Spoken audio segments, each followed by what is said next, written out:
cyber attack on Russian satellites, and a whole nother one on Canadian gas stations. Crazy world. And we also have a huge windstorm that has swept across the center of the United States, across the Midwest, from Missouri over to Indiana. Report on that as well. We have updates from farmers on what's going on with corn, what's going on with hay, all that kind of stuff, feed for cattle. And you got to hear what the U.S. military is now doing for new recruits. That is a first-hand report from you guys as well. Welcome to the Poplar Report. I'm Steve Poplar. I'm an accountant by trade, and I aggregate a lot of the reports that you guys are sending me so that I can get you the best and most useful information out of those reports that you get to me. So please do keep those reports coming. Just use the word update in any comment down on the video, and we will see if we can integrate them into this thing. We also want to thank our sponsor, Genesis Gold Group. They do a fantastic job helping people move their retirement funds out of stocks and bonds and other risky things over into silver, gold, and platinum. You can talk to Jonathan and his team. Their information is down in the description down below, or Genesis Gold Group, and they're waiving startup fees if you mention this channel. So big news out there that nobody's reporting on is that the Fed now payment system, that is the background system that's going to be basically replacing the ACH system, be able to transfer from banks to banks, corporations to corporations. It is now operational with 57 companies now currently in the system, and that will rapidly expand to all the companies. This isn't quite the central bank digital currency, but it's the start of it. It's the framework for that. So once banks can transfer money between each other, how long until they're going to start wanting you and I to transfer money back and forth to each other? And that's when they're going to start introducing money that expires. Coupons expire, folks, but money should not. All right, now we've just received reports that the tally now is that China owns 383,000 acres of U.S. farmland. Gates, of course, owns 270,000 acres, not too far behind the Chinese Communist Party, but that's just disconcerting how much farmland another country owns inside the United States, especially one that is hostile to the United States. All right, so the cyber attack on Russian satellite communications. These are military satellites. They were blocked from the military. There was a hacking attack that basically made it so they couldn't access their satellites. Some other people could access their satellites, but it looks like now the system is back online. Of course, they're using those satellites for weapons and military stuff, so it's not like it's not a legitimate target. We saw earlier in the conflict that Russia was attacking Ukraine's satellite communications, and Elon Musk and his SpaceX team were able to make it so that their satellites were not being taken offline, made them very invaluable. But the Russian satellites taken offline for several days. That seemed to have big impact, but it looks like they're back on now. What's also back online now is that there were approximately 1,800 gas pump stations that were basically mostly offline. Now, it looks like they were still able to do some transactions, but they weren't able to do all the transactions. This Canadian gas chain company, Suncor, lost the ability to transact a whole bunch of payments. Now, was that a hacking attack, or was that basically the FedNow system just not working? Who knows? But that seems to be back online now, but two very unrelated, but who knows, maybe actual related apparent cyber attacks. So there's a derecho with 100 mile an hour winds that flattened cornfields from Missouri over to Indiana. It also crushed grain bins and damaged farm buildings like barns and such across the Midwest. Big news out there. Most reports are that the May planted corn has time to stand back up, but the corn that was planted in April is going to have a much harder time because they're supposed to be pollinating at this time. So we will see whether that's going to impact the yields of corn this year.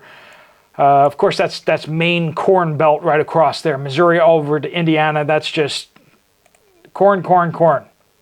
A viewer from the northwest, says hay harvest is down by about 1/3, slightly more or less depending on the exact location.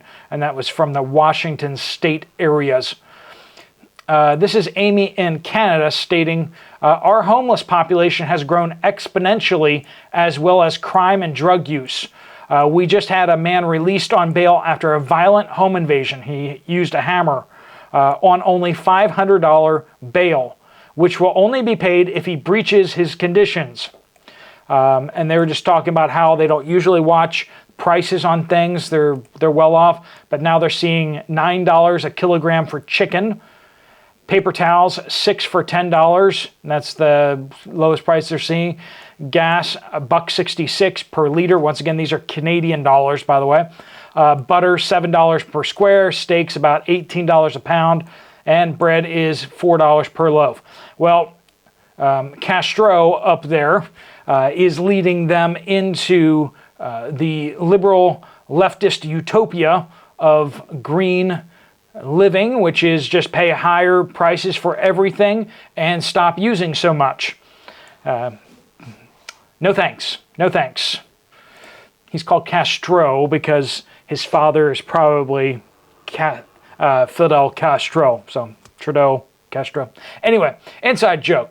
Inside joke for those who know. Another viewer points out Royal Farms, which is like a gas station chain that serves food in Middletown, Delaware, had a sign up saying we are out of chicken, fries, and lettuce. So we're seeing some definite supply chain issues in just various places. It's not that we're out of stuff, it's just stuff isn't flowing. Things aren't moving from point A to point B. These are the kind of things that just would not happen, generally speaking. Tina says Walmart is out of water and most of the produce was gone and shelves pretty bare near Mobile, Alabama. I mispronounced that, sorry. Mobile, is it? Another viewer, Aldi yesterday, noontime, seeing more holes than normal. In the Hispanic section, they are out of mango juice and chili peppers for weeks. Bread, very low supply, out of canned hams, almost no dry pet food. Low on some paper products. Out of 2-liter ginger ale for a while, low on cola. Meat and dairy aisles are not bad. Low on some types of rice as well. Again, that is Aldi. And then we have Sergeant Bun Bun. Paper mill shutting down for weeks. They work at the paper mill, shutting down for weeks to manipulate the cardboard price. Worked here 9 years and never seen this before. So they want to drive the price of cardboard up, and so they're shutting down for a little bit to create a little bit of a shortage. We're seeing that kind of stuff. Companies are getting desperate out there who are getting squeezed on their margins. Another viewer from the UK, London, Sainsbury, Asda, little fresh produce, cauliflower, cabbage missing, very expensive in local shops. This is from someone going by the handle Cold Heart. I work for a chain dollar store. We get tons of Procter & Gamble products, but only half of our food order. Big holes in cereal, crackers, canned meats, soups, rice, plenty of candy, chips, and cookies. So they're having issues with real food. This is from Jonathan in Northern Illinois. 2 weeks in a row, no kosher salt. We are having intermittent salt issues out there, which could be related to canning, but it just looks like the production of certain things, different factories and production facilities are just kind of offline, just not producing as much as they need to be. And then we have transportation issues, trucking issues, train issues. Things are just not moving to where they need to be. This is from PD Crace. No canned peaches at my Walmart here in Phoenix.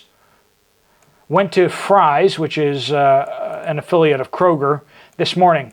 Blue inconvenience stickers all over the store. Canned fruit starting to get thin here as well.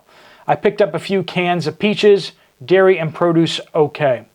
So we're seeing some spotty outages at Walmarts. We're seeing a little bit less outages at chains, grocery stores.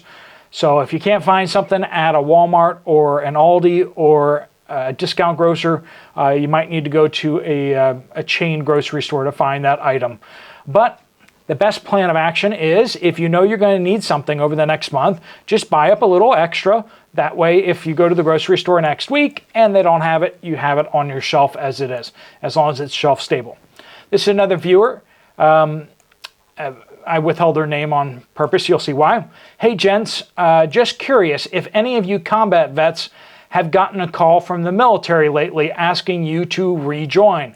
I got a call about 2 months ago, and they tried to get me to re-enlist, stating they needed experienced soldiers. I'm a 11B with a deployment to Iraq. Talked to a recon guy about my age, and he got a call as well. We're both in our 30s, and by military standards, as old as dirt. We both essentially gave them the finger. I was just curious if others are getting called as well. If so, that shows a serious level of desperation. And we are seeing that across, especially the Army is seriously missing its, I actually did a video about that a couple months ago, where they were going to miss this year by about 50,000 recruits is the projection, but it's probably getting worse as the days go by. As I think it's like 65% of Army veterans would not recommend military service to friends and family members now. That's a big deal, folks, because most people that join the military are still from legacy families. They're from people who know other service members. So the fact that servicemen and women are more and more going out there and saying, I would not recommend getting in at this time, is seriously impacting their recruiting numbers. And of course, all the woke nonsense that's going on there with gay admirals and just weeping. It's just nuts. All right, folks, if you have your reports, please do send them in. Just reply to any of the videos on a comment. Use the word update somewhere in there and give us some sort of geographical location. If you want to check out another video from this channel, there's one right up here. If you want to check out Genesis Gold Group and talk to them, there's a link right here. You can go straight to the website to get some more information. Thanks so much for watching. Steve Poplar of the Poplar Report, out.